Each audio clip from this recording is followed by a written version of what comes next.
Assalamualaikum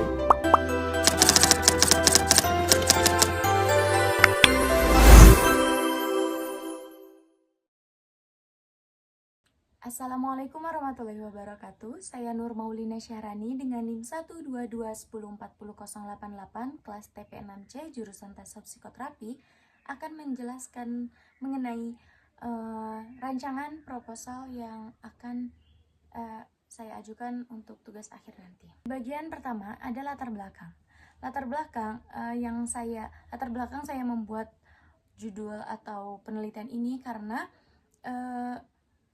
anak-anak panti asuhan yang saya ketahui itu sering mengalami perasaan atau perasaan rendah diri akibat keterbatasan kasih sayang, pengalaman traumatis, terus juga stigma sosial. Nah, kondisi tersebut itu dapat menghambat perkembangan psikologis, sosial, dan spiritual mereka. Saya memilih penelitian metode kualitatif dengan pendekatan fenomenologi yang dengan judul Eksplorasi Praktik Membaca Al-Quran dalam Mengurangi Inferiority Feeling atau perasaan rendah diri pada anak panti asuhan Himatul Ayat. Oke, masuk ke latar belakang. Latar belakang saya melakukan penelitian ini yaitu karena anak-anak panti asuhan yang mayoritasnya mereka itu selalu pernah atau hampir keseluruhan mengalami perasaan rendah diri akibat keterbatasan kasih sayang, pengalaman traumatis, juga stigma sosial.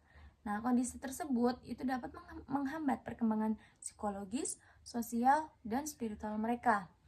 Maka dari itu, praktik membaca Al-Quran itu merupakan salah satu bentuk terapi yang diyakini mampu memberikan ketenangan batin dan meningkatkan kepercayaan diri. Namun, belum banyak penelitian yang secara khusus mengkaji efektivitasnya dalam mengatasi inferiority feeling pada anak panti asuhan. Oleh karena itu, saya mengambil penelitian ini untuk mengeksplorasi peran membaca Al-Quran, praktik membaca Al-Quran sebagai metode pembinaan mental dan spiritual bagi anak-anak panti asuhan. Rumusan masalah yang saya bentuk itu ada 3.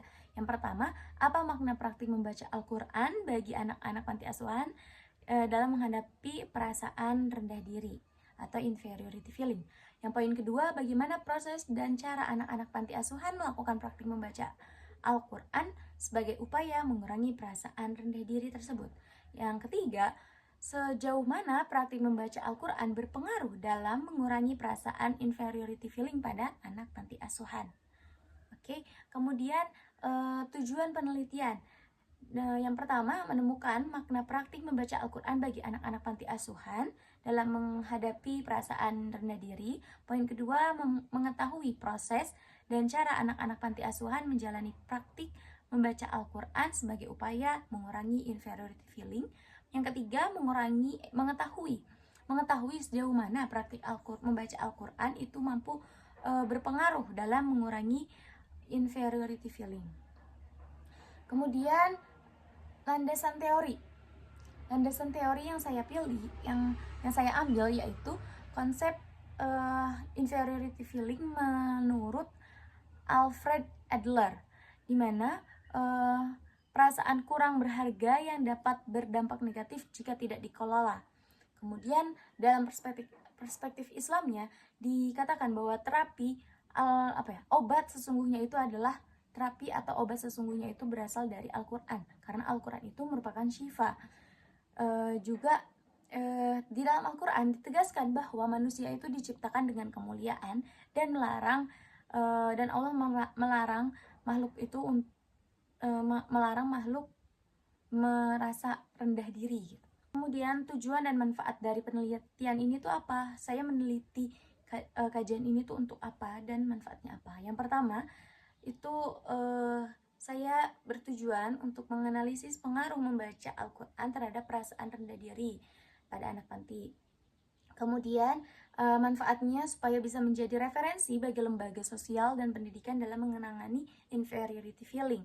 Kemudian manfaat berikutnya atau tujuan berikutnya itu mampu memberikan solusi pembinaan terhadap pembinaan terapi mental terhadap anak-anak maupun masyarakat umum melalui terapi Al-Quran ini, membaca Al-Quran ini.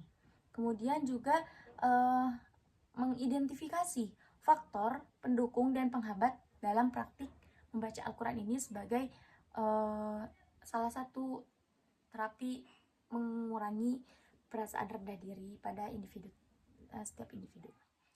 Kemudian metode penelitian yang saya gunakan yaitu saya menggunakan metode kualitatif dan pendekatan fenomenologi. Kemudian teknik pengumpulan datanya itu observasi, wawancara, dan dokumentasi. Kemudian subjek penelitiannya saya mengambil anak-anak panti asuhan yang melakukan daily membaca Al-Quran. Kemudian analisis deskriptif untuk memahami proses dan praktik membaca Al-Quran. Kemudian proses penelitiannya, pertama saya akan mengidentifikasi masalah dengan mengkaji dahulu fenomena perasaan rendah diri, kemudian perumusan berikutnya, perumusan tujuan dan perumusan masalah, kemudian pengumpulan data, dan terakhir yaitu analisis data. Kesimpulan dari bentuk penelitian yang akan saya ambil itu karena saya memahami bahwa saya pun meyakini bahwa praktik membaca Al-Quran itu berpotensi menjadi metode efektif dalam terapi untuk mengurangi perasaan rendah diri di individu tersebut. Di sini subjeknya anak-anak panti asuhan. Kemudian melalui pendekatan spiritual juga diharapkan anak-anak panti itu dapat membangun kepercayaan diri dan ketahanan mental yang lebih baik. Penelitian ini diharapkan juga mampu memberikan kontribusi nyata sebagai solusi pembinaan dan mental, juga referensi bagi lembaga sosial dan dalam menangani masalah psikologis anak panti asuhan.